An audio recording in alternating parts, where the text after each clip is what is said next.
Ladies and gentlemen, again, thank you for making Global Project Management Forum Day Zero a success. I'd like to welcome Jan-Willem Middelburg. He's originally from Holland, but he lives in Kuala Lumpur. Jan-Willem, he manages a company called Sibient, focuses on big data and analytics, but as well, he's the founder for the Enterprise Big Data Framework. Now, this is a unique framework. We did not see anything like it in the world. And he's going to discuss things about it. I'm not going to speak about it, but it answers many questions that very few asked in the first place, which is quite important. And it has attached to it a certificate, or actually 5 certificates, accredited by APMG. No more from my side. I'm going to leave the floor to my friend, Jan-Willem. Welcome. Thank you so much, Dr. Sadi, and thanks for the kind words. Thank you.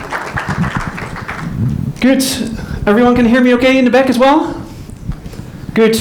Thanks so much for, first of all, inviting me. It's really, really a big pleasure to be here. This is my first time to Saudi Arabia, so I'm absolutely thrilled to be here. And then also to have so many of you welcoming me with such a hospitality, it's absolutely great. So thank you so much for inviting me. What are we going to talk about today?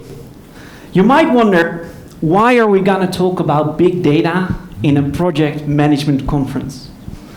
And that's obviously a very good question to ask. So I'd always like to keep these workshops kind of interactive. By show of hands, who of you would say that in your project management today, do you take most of your decisions based on data? By show of hands? Yeah, very good. So some of you, very good. I would say if you weren't, then you would have probably a lot bigger problems than just being here in this program today. Now let's go one step further. Who of you has used machine learning or artificial intelligence algorithms within project management? 1 or 2 hands, so way less. And then my last question, who of you have ever built a machine learning model? 1, very good. So if the question or if the answer to any of these questions is no, then you're in the right room for today, because in this 1.5-hour workshop, I'll try to keep it as short as possible. I'm going to learn you about what is the reason why data and data-driven decision-making is interesting within project management. Then we're going to show you an example, real-life example of a big project firm that used this in order to build a predictive model. And then, in the third part, I'm also going to explain to you how you can build your own machine learning model. And don't worry, don't leave the room on us, because I'm going to keep it very easy. I've prepared a very simple script that I'll talk you through step by step. And you will get all the files, all of the example code, all of the machine learning data, so that after this workshop you can bring this to your organization and get started from there. Okay, so that's a very brief program of what we're going to talk about today. One of the most fundamental things of why I think you should care about data-driven decision-making in project management is the following. Next time that you are in a meeting, any meeting with your boss or your colleagues or anyone who is coming up with an idea, ask the following question. Do you think that that is a good idea? Or do you know that that is a good idea? And that's a very simple question, but it explains the difference between people who are directing, making decisions by gut feeling, and people who have the facts to back them up. And the truth is very simple. If an organization makes decisions by data every single day, over a longer period of time, it's going to outperform a company who just makes decisions by feelings. And that will ultimately lead towards a competitive advantage. So data matters. It really pays off to care about this. And in the next few slides, I'm going to kind of talk you around how do you set this up If you're convinced that you want to start using data in your project management organization, how do you do that? I can also share with you a little bit today around the story around how this framework came about. I've been in the data domain for 15, almost 20 years. I look young, but I'm actually quite old. And one of the problems that I was facing 7 years ago, we did a big project for an international insurance firm, is that we lacked structure. We could not find any way in which we could build this up on a step-by-step approach. So that is the origin of the framework, and I'll show you a little bit more around that today. One more time, I really like to keep always sessions interactive. So if at any moment you have questions, either from a more technical perspective or just would like to start a discussion, by all means, feel free to interrupt me at any time. Raise your hand. There's a microphone going around that. That really makes these sessions always a lot more fun. And now that we can do face-to-face again, I'm so sick and tired of all the Zoom meetings. I'm very happy to do that in person. Good. Let me get started with what we're going to talk about today. First of all, I'll give you a quick, brief introduction around the Big Data Framework. Where does it come from and what does it do? Then we're going to look at the critical capabilities, and that kind of ties into the two talks that we've seen earlier today, because big data is ultimately about skills. It's about how do you apply knowledge in order to drive better decision making. And then the last part is I've selected a use case to kind of, in a 10-15 minute demo, show you the power of big data and what it can do with what levels of accuracy. So that's what we're going to be talking about today. Good, a little bit about myself. My name is officially Jan Willem Middelburg. Nobody can pronounce that, so everybody just calls me Jan. I'm originally from the Netherlands, but I've been living in Kuala Lumpur for the last 6 years. So basically from there, I flew in yesterday. I do a lot of lectures. I love teaching. I love speaking. So I do these kinds of sessions quite a lot. And if I don't talk or speak, and again, they're going to need to tell me to end it at an hour because I can talk about this for days. I do a lot of writing. So I've written books on how do you apply gaming theory in enterprises. I have had a book around service automation, and most recently, the Big Data Framework. And that's what I'm going to be talking to you a little bit about today.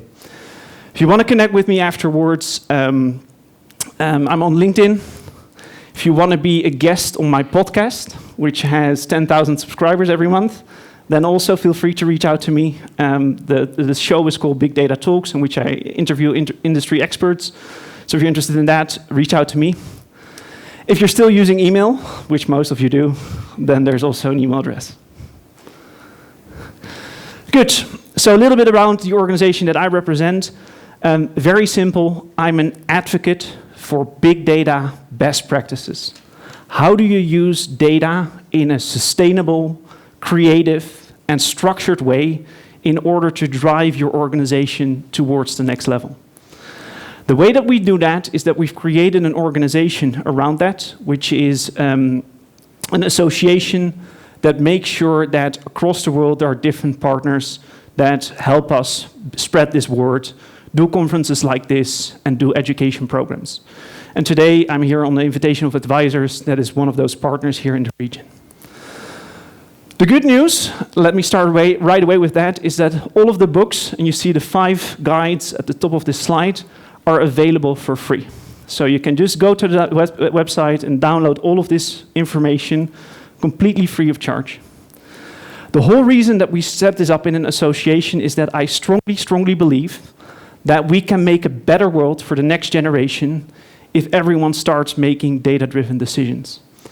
So I want to encourage people from a very, very young age, in schools, high schools, educational systems, up till universities, to start realizing the power of data and what it can do for our society and what it can do for our economy and what it can do from a more global perspective. So that's why the framework is completely open source. The second reason that we framed it into an association is that, as all good methodologies, you need to be vendor independent. There should not be any driving force from a commercial organization.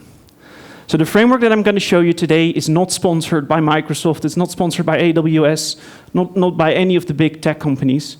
You can apply it in any kind of company, regardless of your technology stack. And I think that that was really necessary. A lot of very good frameworks exist already. Obviously, the PMI framework is a very good one, but the one for data was still lacking, and that's why we started to create this. On the bottom of the slide, I'm going to do one sentence of promotion. It's my new book, which is coming out at the end of September, and it is called The Big Data Framework, Building Critical Capabilities to Win in the Data Economy. And that's really one of the key messages that I want you to get away from this session. Data will help you win in the data economy. It's going to provide you with a competitive advantage if you do this structurally and you do it well. And today I'm going to hopefully inspire you how to do this well. Good. Wrong side. So I always like to structure my presentations a little bit so that everyone can follow me. So I've divided 3 sections. The 3 sections are called Inspire, Learn, and Start. So I'll first inspire you a little bit. That's the lecture part. Then I'm going to learn you a little bit about machine learning and what it can do. And then we're going to start building a machine learning model together. Excited? Good. Good. Let me get started with some of the headlines. As you probably all know, that's probably the reason you're in the session today. Data-driven decision-making is everywhere. On the slide, you see some of the headlines from the newspapers. And the one that I specifically like is the one that I put in the middle. Big data and analytics is forecasted to be the most in-demand skill in 2022, which is according to the Monster Annual Trend Report. Let me repeat that again, just to make an impact. It's going to be the most in-demand skill in this year. Also note that this slide does not say project management. So I'm sorry about that. It's going to be data and analytics. So it is worth it to invest your time in this. It's going to make your career go further. It's going to prosper you if you put in some time and energy and effort to learn more about this. In my opinion, we haven't seen the beginning yet. There's going to be a massive demand for these kind of skills and people who understand how data-driven decision-making works. Is it very complicated? No, it's not. A lot of people always think it's very scary with codes and computers, and it's going to run in on all of those black terminals, and it's all very, very scary for computer scientists back in the dungeons. But it's not. In the last 5 to 10 years, big data has become increasingly more accessible. There's very great tools that can help you do this.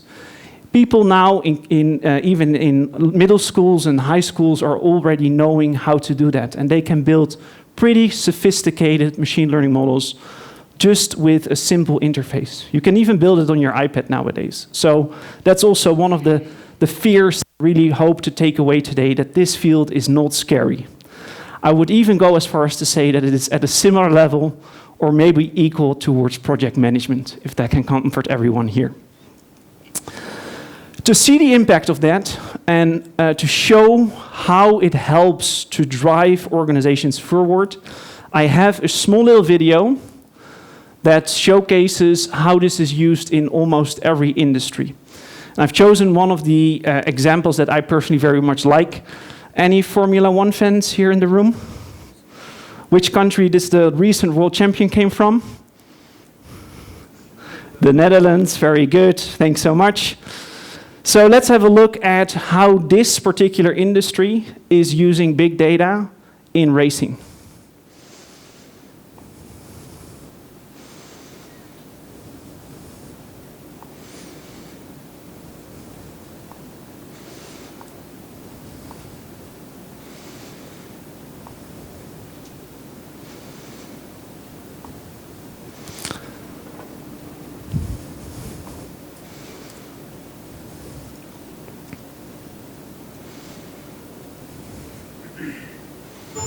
Being first across the finish line requires more than flawless aerodynamics and legendary driving. Today, Formula One racing is also fueled by data. 150 sensors monitor car and driver performance around every corner. These sensors track vital stats like engine performance, tire health, brake wear, and driver biometrics. In one lap, they will collect and transmit 2 gigabytes of data. In a single race, a staggering 3 terabytes. Analysis that previously took almost a week to process can be completed in the span of a pit stop. Back at McLaren Mission Control, engineers and experts analyze race data and work to maximize performance for the car and the driver. They make critical decisions at every turn, through every lap, every heartbeat. Strategies evolve as the race progresses, and powerful predictions help light the path to the podium.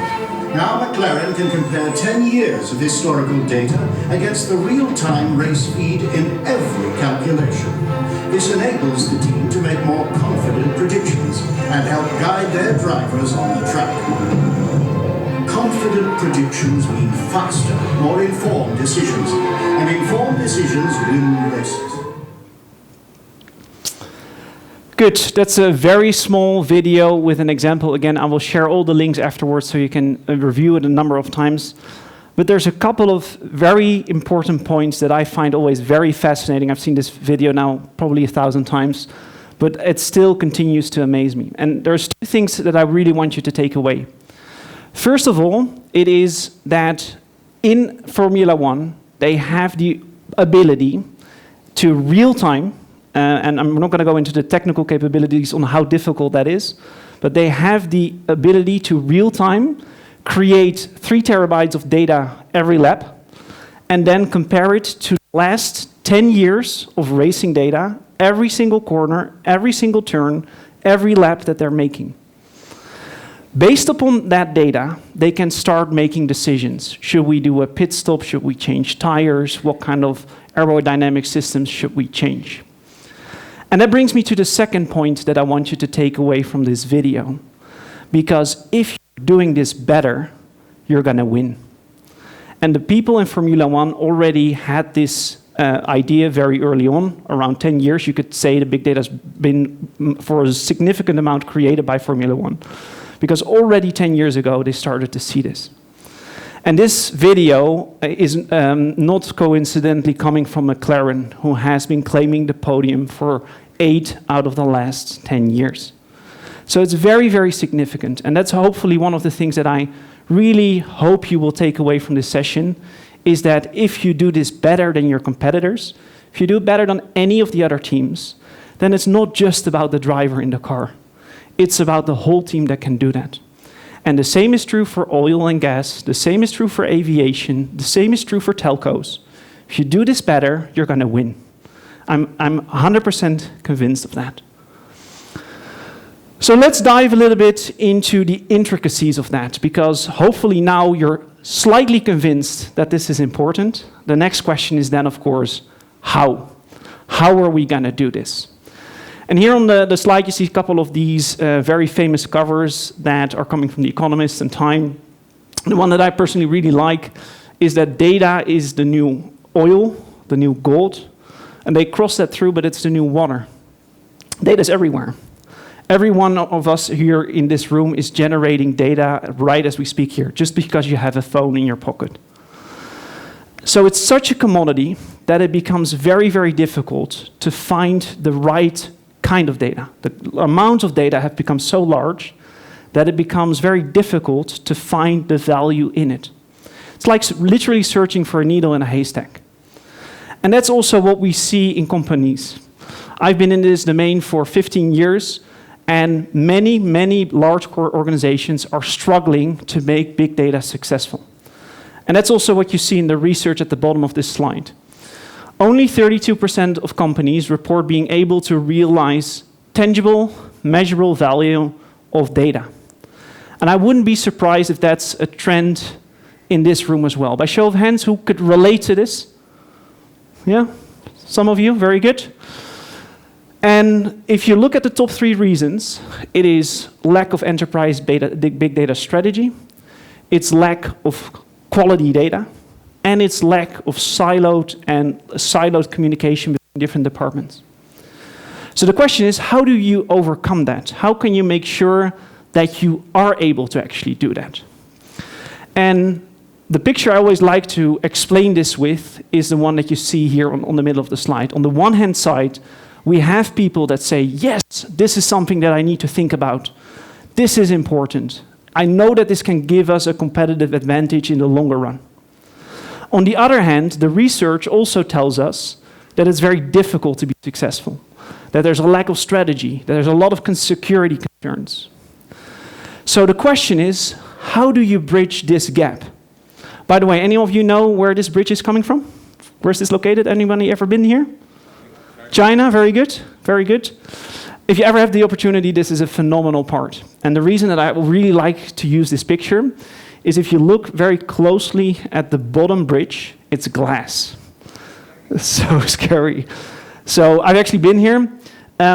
If you walk across it, you can literally see a very big canyon behind you, and if that glass wasn't there, you would literally kind of fall to your death. And that's the reason that I've chosen this picture, because there's two main things. First of all, we need to bridge the gap. The gap between knowing that this is important versus how do we get there. And the second reason I chose this is that a bridge provides structure. So in order to literally bridge that gap, we need to have a solid and sound structure. And not surprisingly, that structure is created by a framework. That is how we can get from one side of the mountain towards the other side. So how do we build this? A couple of key design principles. I obviously did not create this framework all by myself. There was a whole team involved. And what we looked at is how can we start creating this? So we looked at skills and knowledge. Dr. Sadi talked about the SFIA framework earlier. You're going to see also some of the skills and frameworks that are coming from that. The second main idea was that we need to make sure that it's vendor independent. Third part is that it needs to focus around people, so not just on the technology part. And the last key point is, how do you make it measurable? Because my number one feedback that I always get with organizations when I talk about this is, that's all nice, but how can we make those steps and then measure the impact, measure those results?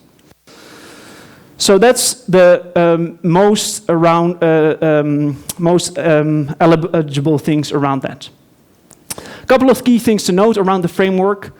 It's free. It's open. We've licensed it under Creative Commons licenses. Basically, everyone can use the framework. No payment, no licenses, no fees. Everyone can start with this tomorrow. And that's because we have a very strong community around this. And this community wants to learn from that. The community wants to build this further. And we do this through all kinds of events and education courses and programs. Good. Let me get towards one of the main slides, because what you see on the picture in front of you is the structure of the big data framework. And this structure consists of 6 building blocks, which we call competencies, that every organization needs to start building upon in order to become proficient and get value from data. What I will do in the next part is I'm going to dive into each of those 6 competencies a little bit more in detail. But just to give you an overview, you see very deliberately that the big data framework starts from a strategy perspective. Remember that one of those key points that we saw in the research earlier of the things that is lacking is strategy. If you don't know where you're going, it's going to be very difficult to get value from this. Underneath that, you see architecture. Because yes, you need technology in order to do that. There's no way around this. It is data. So there's always an IT component. Third part is around algorithms. This is typically known, people refer to as data science. You need to know what kind of algorithm to run, what kind of button to push in order to retrieve that value. Then we get to, so I would say that the first 3 parts, most organizations more or less have taken steps into. Where it becomes very interesting is the bottom and the left part. Many organizations are struggling with process. Can people still hear me? Yeah. What I mean with processes is, how do you deal with data in a large company? Think about security processes. Think about data privacy processes. But also, and Dr. Sadi talked about this, governance. Governance processes to manage your data on a day-to-day basis. Every large organization will need to start thinking about that sooner or later. How are we going to control that? How are we going to input that? How are we going to safeguard that? Then we get towards the function people. Function is basically the people aspect. People are crucial in any big data organization. You need people with the knowledge, skills, but you also need to create a structure in your company which is busy with data on a more ongoing basis. In a little bit later, I'm going to show you that is called a center of excellence, where you're combining data and knowledge around data in the longer run. And then, last but not least, it's a little bit faded out, but there's actually an arrow around the framework which says artificial intelligence. Any person can take a guess of why that is the last layer. Why is it around the other 5 competencies? Any ideas? Yeah?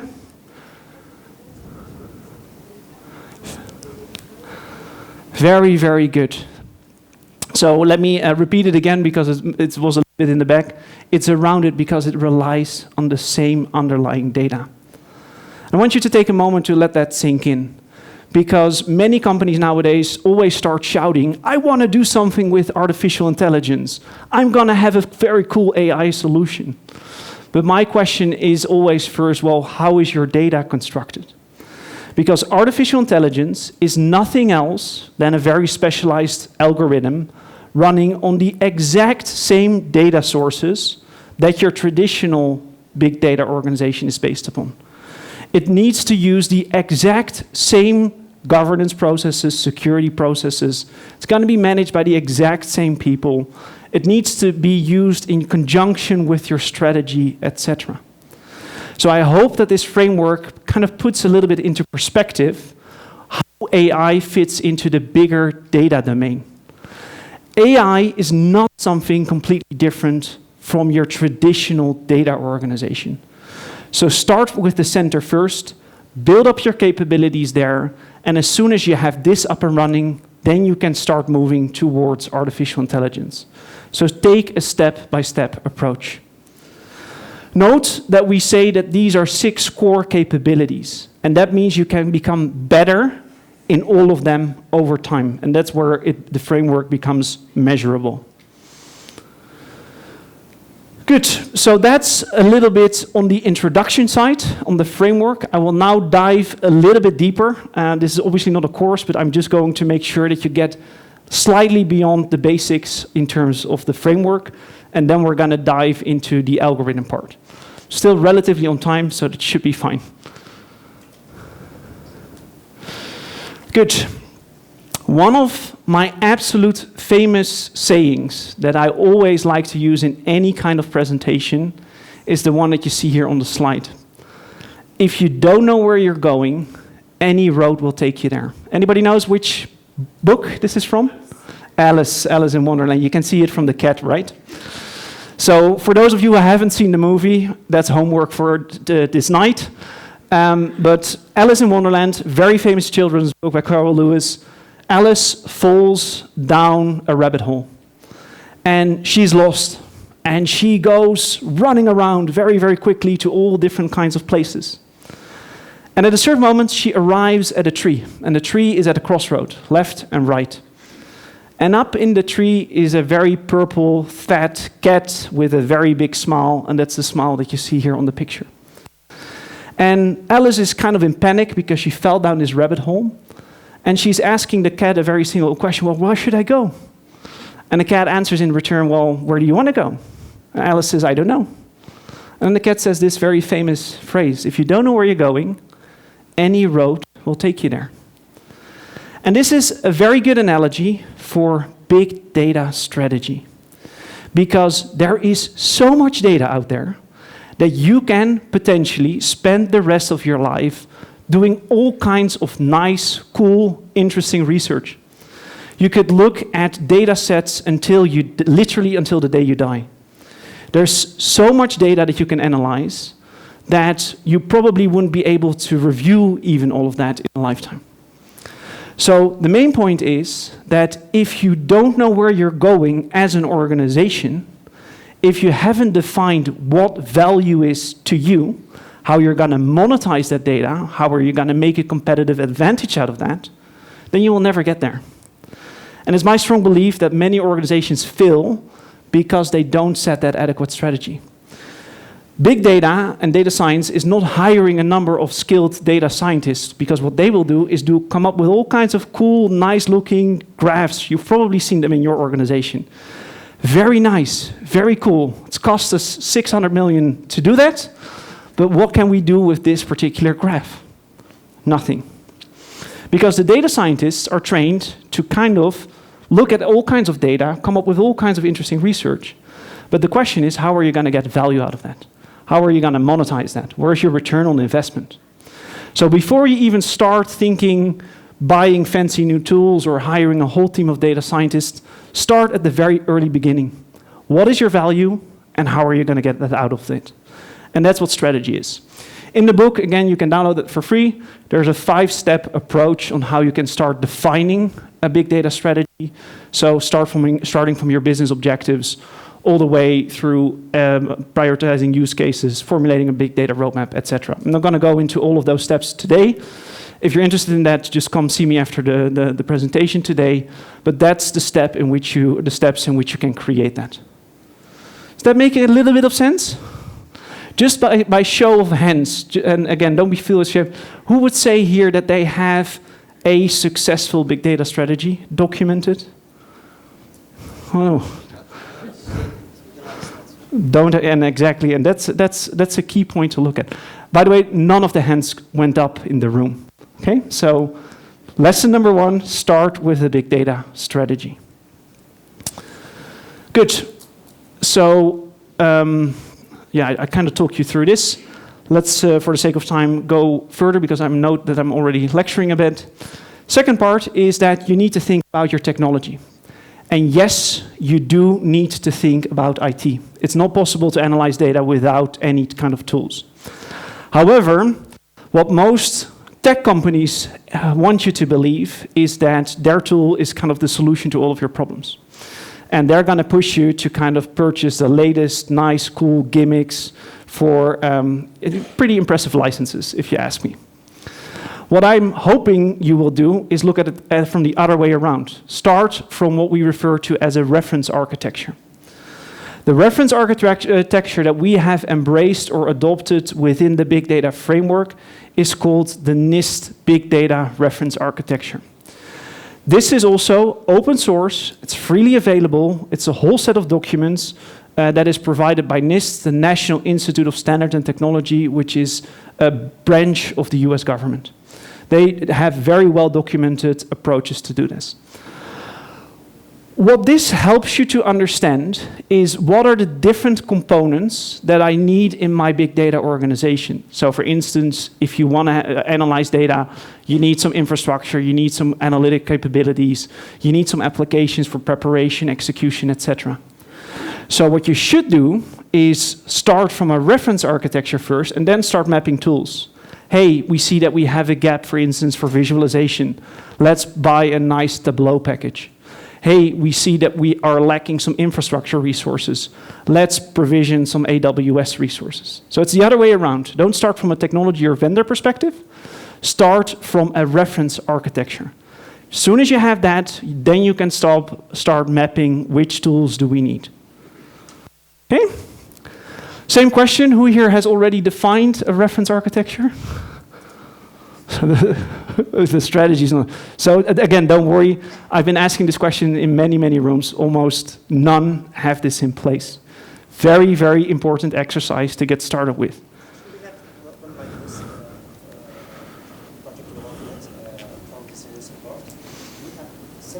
Similar. Yeah, very good. Good. Other key thing that I want you to see is, again, I'm not going to go in all the different components, but note that you see information value chain and IT value chain as kind of the main axis. So as you move from left to right, it's going to provide more value for your organization in the longer run. Good. Again, All of this, what I just mentioned, is available online. Just Google Nist reference architecture. You'll find it in a second. Good. The third thing is that you do need to know a little bit around algorithms. So what that means is, which button do I need to push in order to get one particular result? Many people think algorithms are difficult, and they can be. If you want to build a Google search algorithm, yes, that's kind of complex. If you want to make a facial recognition algorithm, yes, that's kind of complex. But the majority of organizations use very, very simple algorithms. They just want to know how many people sold something. What is the market demand going to be next year? So those are basically summaries, sums, averages, and those are also algorithms. Why do you need to know a little bit around that? Well, you do need to know a little bit around that because in order to execute these kind of solutions, you do need to know what you're looking for. This is where the data scientist comes in. So algorithms is typically the domain which is also known as data science. In the framework, we've chosen to call it algorithms because basically what data scientists do is application of algorithms. Okay? This is what is going to provide you all kinds of nice graphs. In the framework, what I've devised is basically a 5-step approach in order to understand how do you build these kind of algorithms. And you see, broadly speaking, that algorithms are in this section. So if you look at the major domain of algorithms, then we will see that we have inference, regression, classification, clustering, and outlier detection, which are the broad classes. What I will show you today is going to be an example of classification. Very simple example, but that's going to show you how you could use one of those algorithms. Good. Then we get towards a very, very significant point from an organization point of view. Especially most of you work for larger companies. You do need to think about processes. And in most cases, that box is yes or no, black or white, approved or not approved, and we call that binary classification.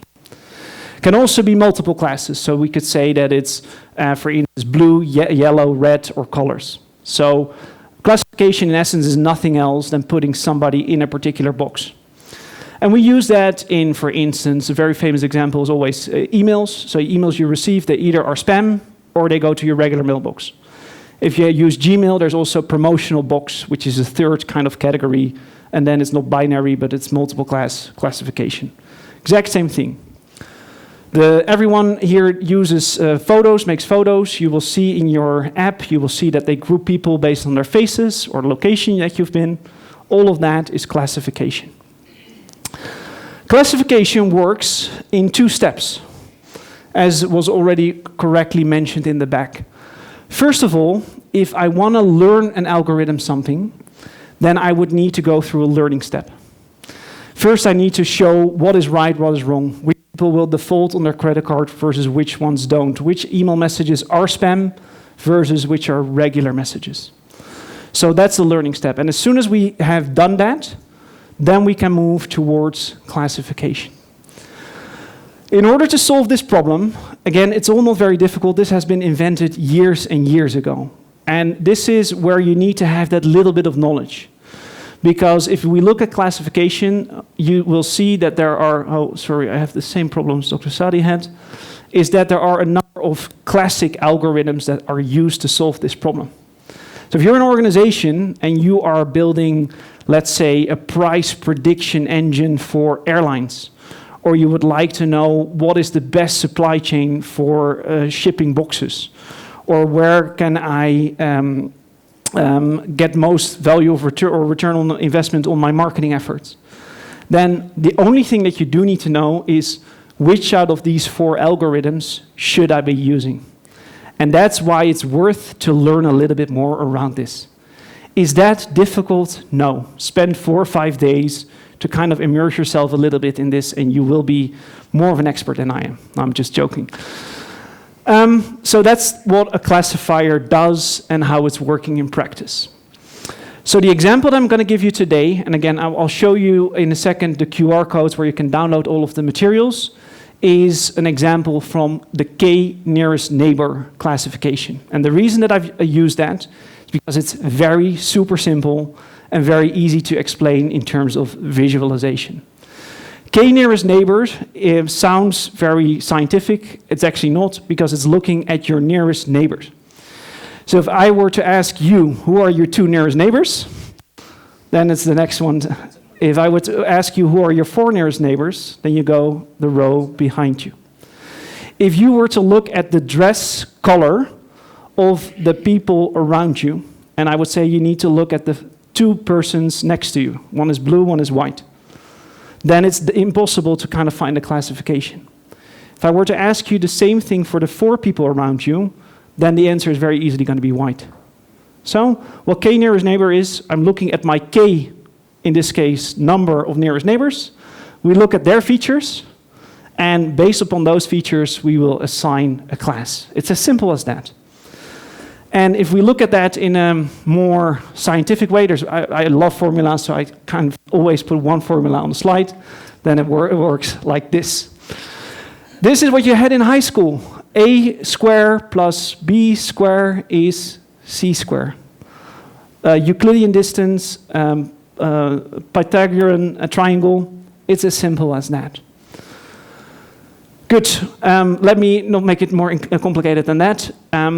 Very simple question, what I just did here with the chairs. Now you see on the screen. So in very simple, we have one blue dot or green dot in the middle. And the question is, in this case, should we give this person a credit card? So we're going to look at the data of that person. And we're going to see, does it match closer to the people who have in the past defaulted on their credit cards? And are we going to lose our money? Or is it closer to the people who perfectly pay back their bills? Because those people will have characteristics in terms of age, income, where they live, zip code, etc. So that's what classification does. And the main question that we're trying to answer, should that dot that is green in the middle, should that be assigned the person that is going to get the credit card or not? And that's as simple as it is. Does that make sense, or did I kind of explain it in very easy terms?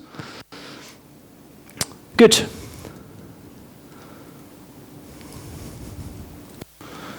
And I think the battery is gone.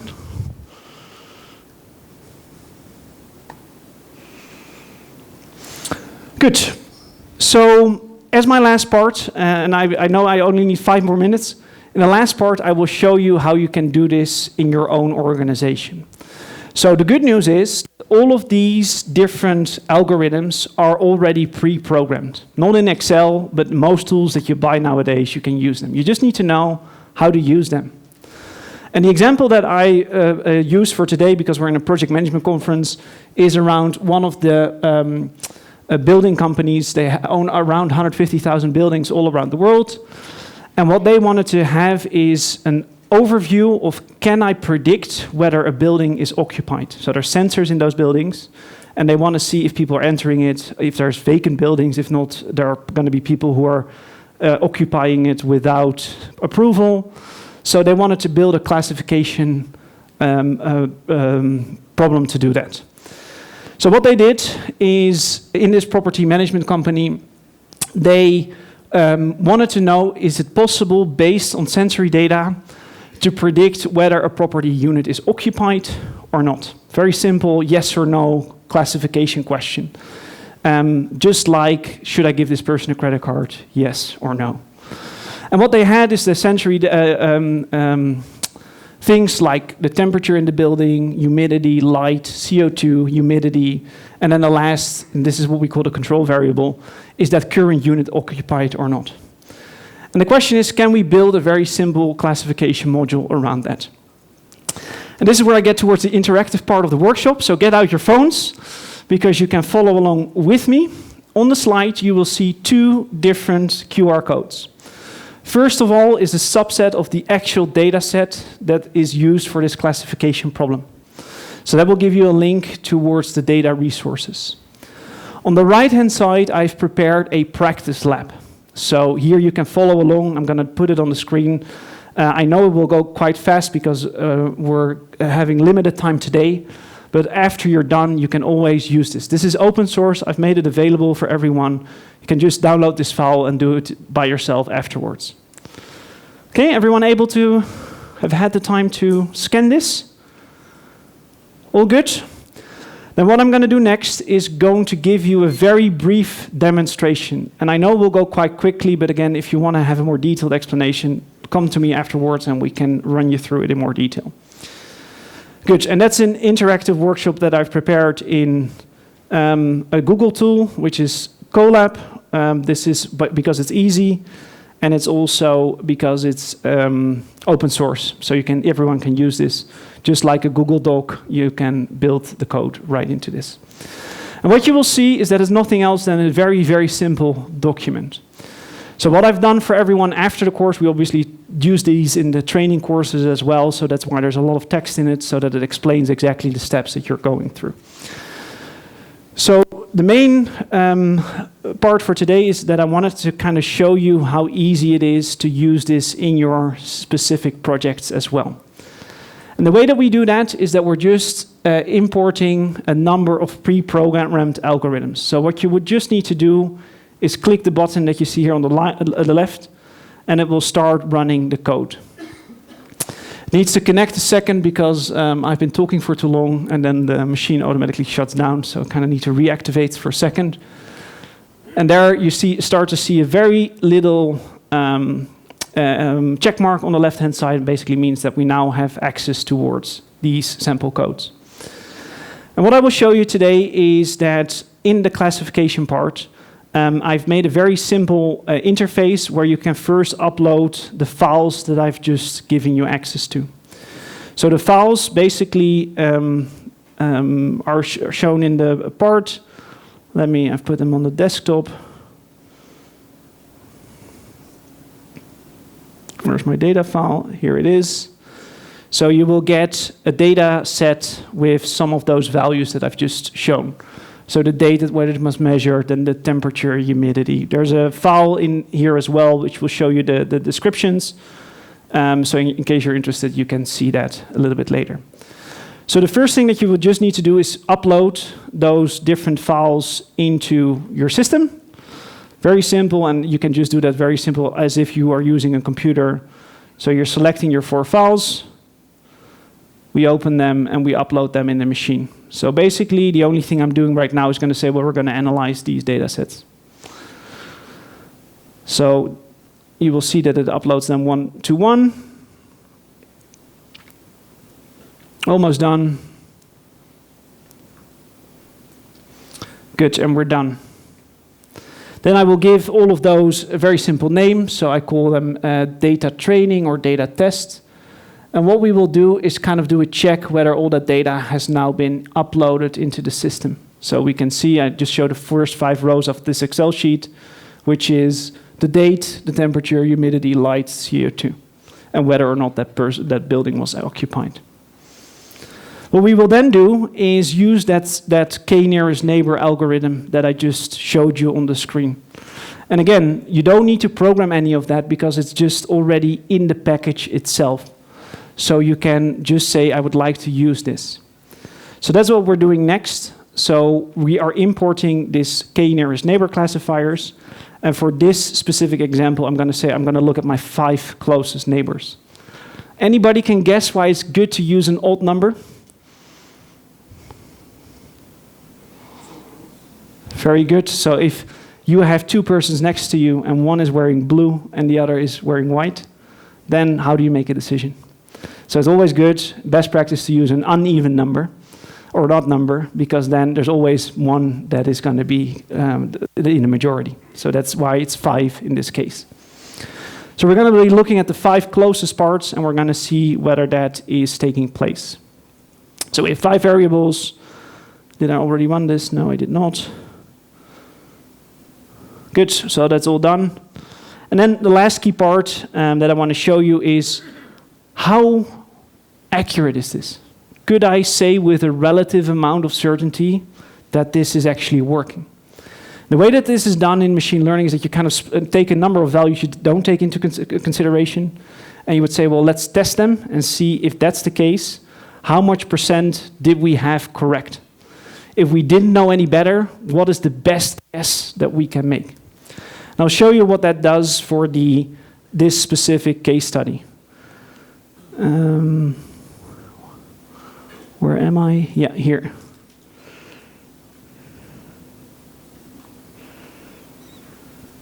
Good, so in this case, we're just analyzing 2,665 buildings.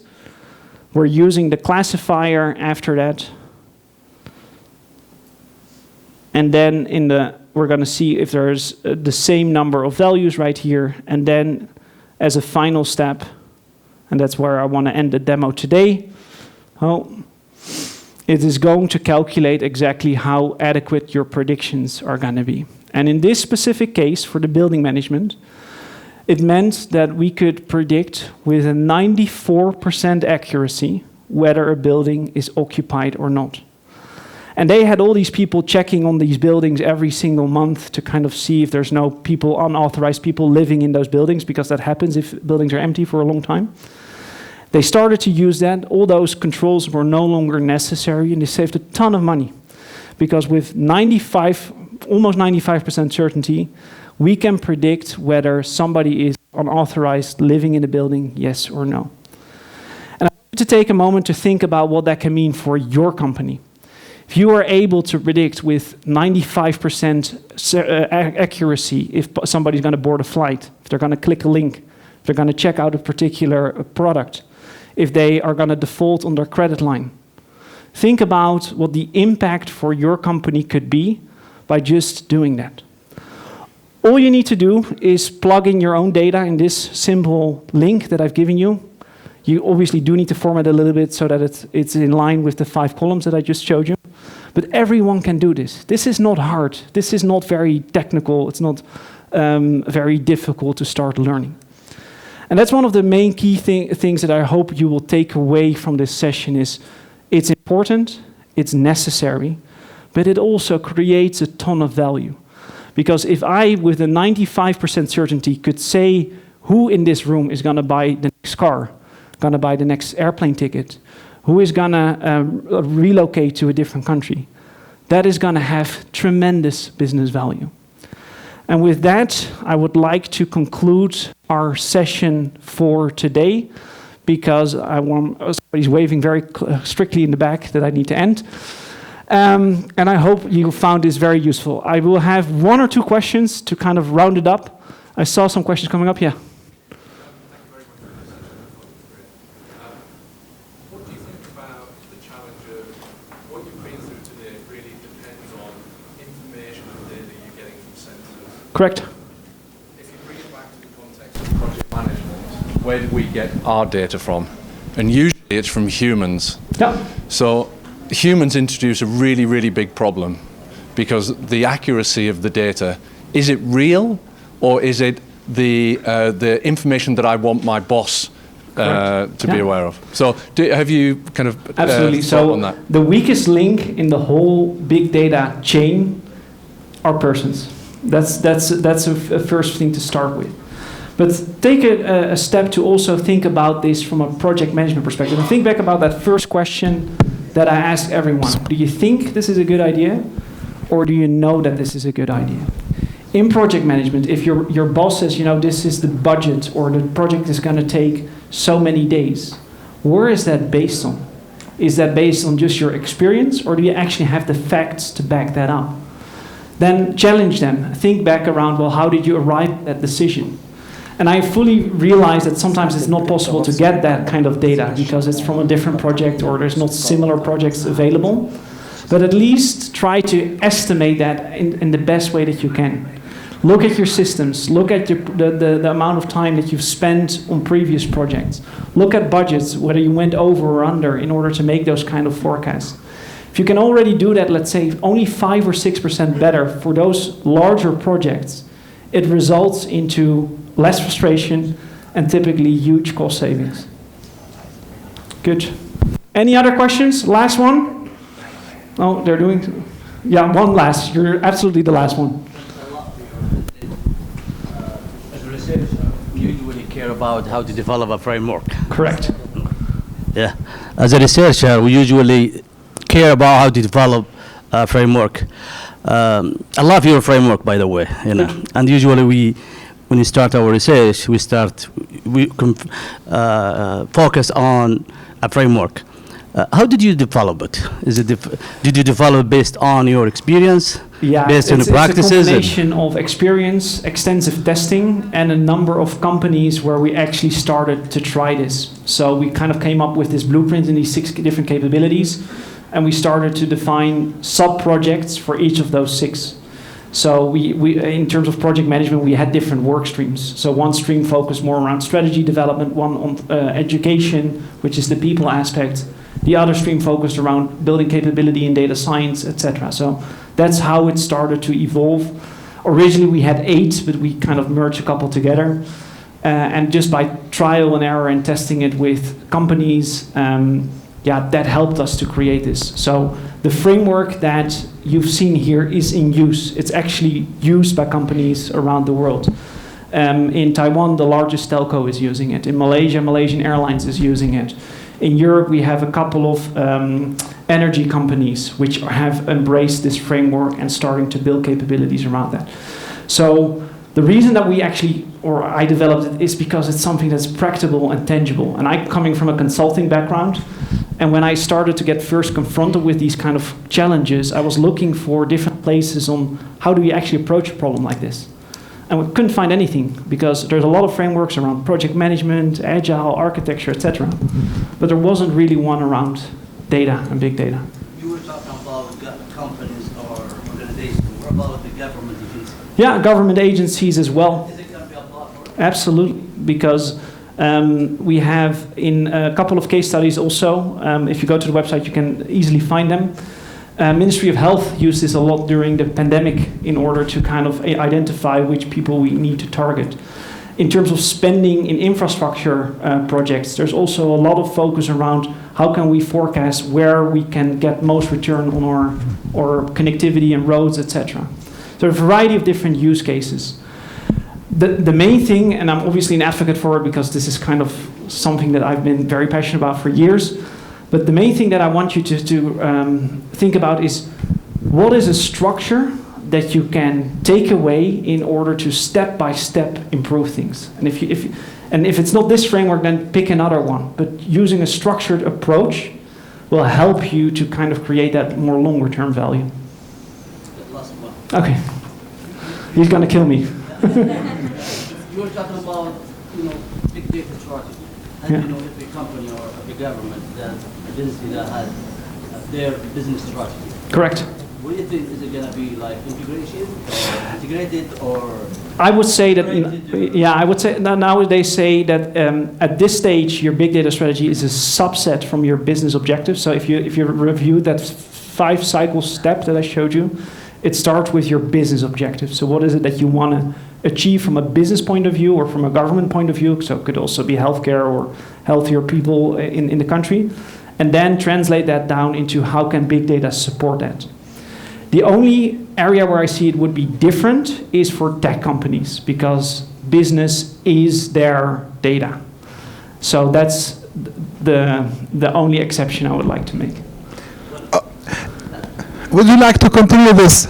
Okay. Yeah. So I will come back to you in the break. Is that okay? Everybody know that we are in the digital transformation, like let's say revolution or something like that. We say from the data strategy, and we build digital transformation strategy, and everything is going to be a strategy. I think digital transformation is the umbrella of all this. Yeah. Correct. So digital transformation, a more larger scope kind of topic. What I've tried to do in the framework for data is specifically focus on the data domain. Absolutely. Yeah. So good. Thanks so much for your time. Thanks for inviting me. I'm going to be around for the next 2 days. So if you have questions, it's really a pleasure. Thank you very much, John William. Very interesting. Good. Like usual. Like usual. Now, we're going to have a break until 2:30 for those who would like to have lunch or something. We're going to go back at 2:30 with Lee, our father of project management, okay? And we're looking forward a lot to his, gain from his wisdom in the other room, okay? And after that, we're going to do the last session, which is about Sophia with Dr. Lamia. Thank you very much. Thank you. Thank you.